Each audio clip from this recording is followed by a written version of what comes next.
Ito yung balita ngayon mga kababayan na malamang another case of plunder na pwedeng ma-file kay Maudigs at matindi pa ito doon sa unang kaso na final po ni Trillanes kasi ang amount nito mga kababayan 47.6 billion pesos. Yung kasong plunder na final kay Maudigs at Bungo ni Trillanes 6.6 billion. Mga infrastructure projects yun, mga kababayan. Ito, mas matindi ito.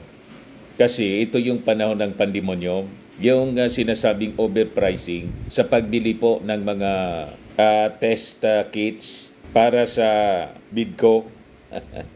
Ito po yung balita sa Manila Bulletin, mga kababayan. Ang laki po ng disparity. Kimbo tackles alleged overpricing in COVID test kits during Duterte administration.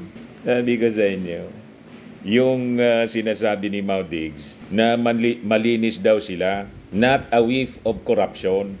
Ito na nga po, mga kababayan, nagsilabasa na, umaalingasaw na po.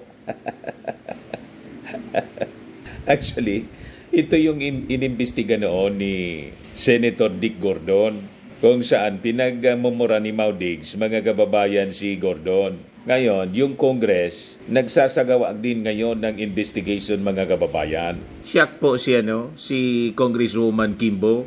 Ang lakian niya ng disparity.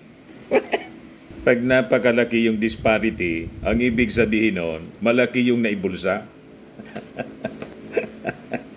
Sa presyo po, tong patch dito, tong patch doon, ginawang justification yung urgency dahil pandemonyo daw po. Nakakuha po ng palusot para kumita. Yan ang lumalabas po sa investigasyon. At ang nakakalungkot, mga kababayan, pinagsamantalaan tayo sa panahon pa ng pandemonyo kung saan marami yung mga namamatay. Tinubuan pa, mga kababayan, ng tudo-tudo base dito sa lumalabas na kwento sa investigasyon ng Kongreso.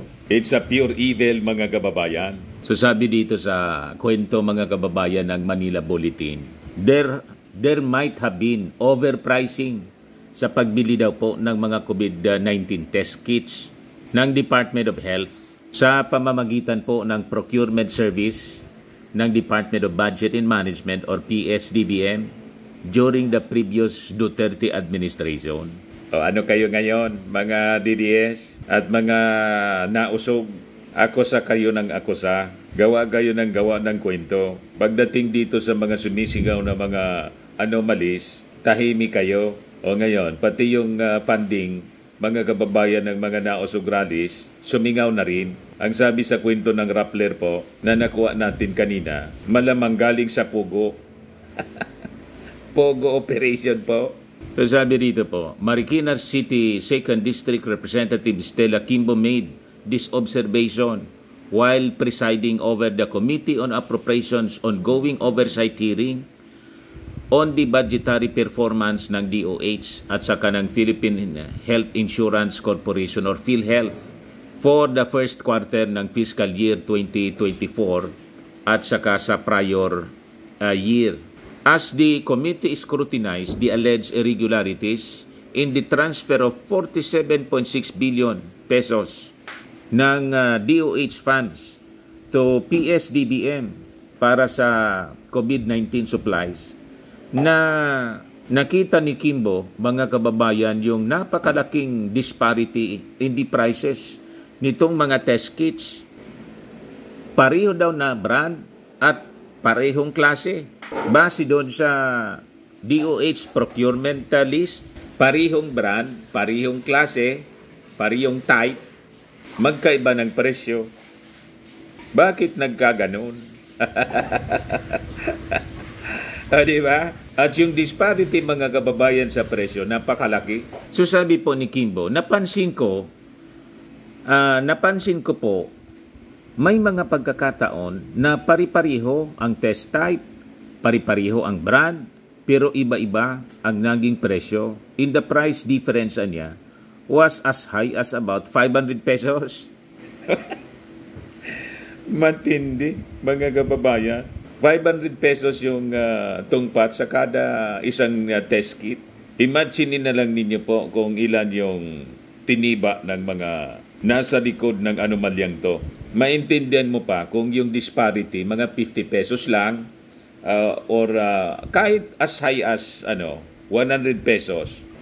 Hindi ka pa mag-inala pa ganon. Pero kung yung patong po, umabot na ng 500 pesos yung diferensya, talaga pong lantara na po. You see? So, sabi po ni Kimbo, for example, may price difference na 2,083 versus 1,562.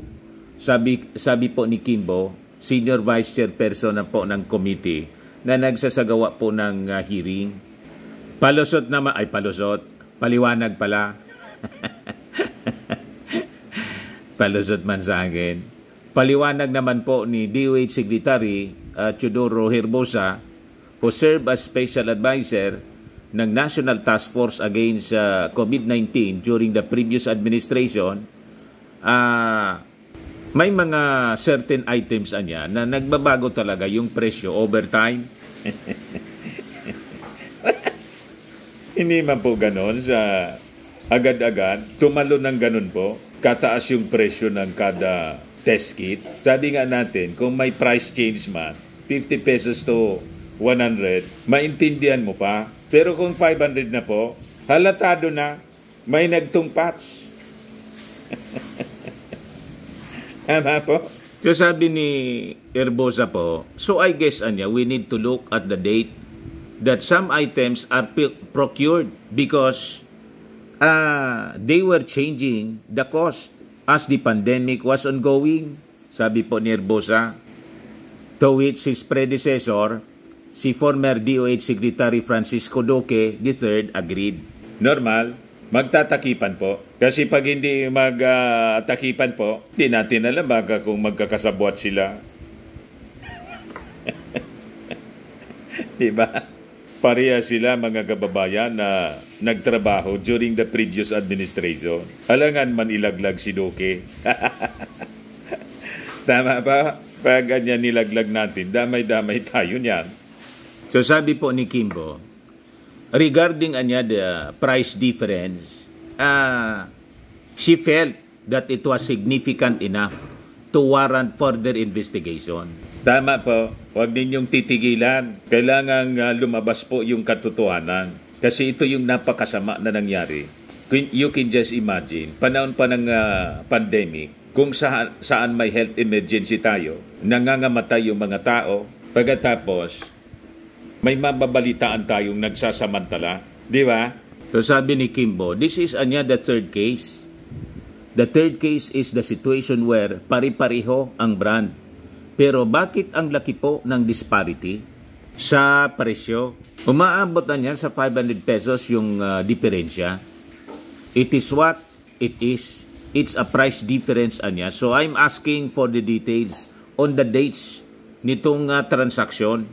Kimbo also questioned the pricing of the test kits in comparison sa global market rates at the time of the purchase. So sabi niya, actually sir, ang next question pa nga doon how much was the price in the world market at the time of that purchase?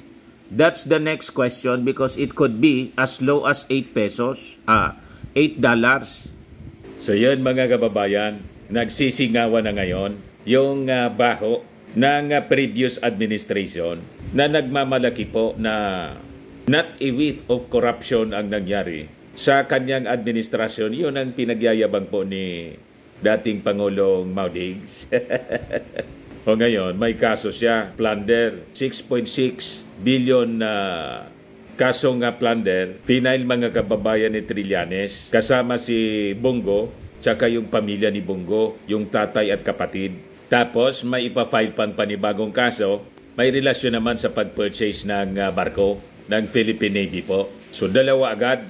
At malamang sa malamang, ito yung susunod mga kababayan, yung anomalya sa pag-purchase ng mga test kits during the pandemic, overpriced. So, yan man lang po mga kababayan, subaybayan na lang natin kung ano yung mga susunod na lalabas po na mga anomalya ng previous administration. Kasi kinakalkal po ngayon. Wala kasing nangyari ng previous administration. Kasi siyempre nasa poder sila. So, ngayon wala na sila sa poder, kaya po naglabasa na po yung baho. Sumingaw ng sumingaw. Talagang tama yung kasabihan po. Nothing concealed which shall not be revealed, or hidden which shall not be made known. Tama pa? Ako po si Dante Maravillas. Bye-bye. God bless.